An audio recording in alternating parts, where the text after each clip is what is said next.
And we are back here sa Motivated Billiards League Season number 6 and our winner, Awit. Congratulations! Ang ganda ng huling rack mo. Hindi pa nga boss wala akong practice, 1.5 year. 1.5 years pa yun, ano? Last season. Actually, medyo nag-adjust ka pa nga eh. Basta hindi ako nakapaglaro. Nag-adjust pa ako kay Balong nung dalawang rack.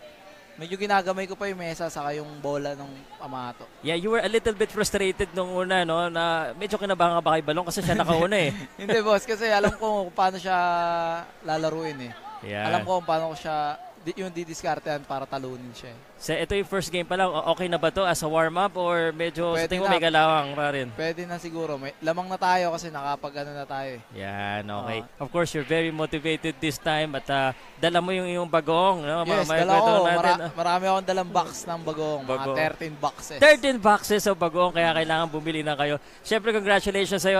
You have any message or parang inspirational message or thank you message from your first win? Okay.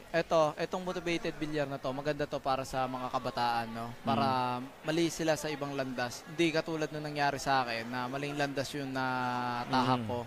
So dito sa motivated billiards, hindi to sugal eh, tournament, no? Tournament siya na pwede niyo lang salihan anytime na kapag nagkaroon na ulit ng season, 'di ba? So maganda tong motivated billiard, and sa lahat, pag di ka nagkamali, hindi ka matututo. Yan. Ayun, yung ano ko ngayon. So, yun.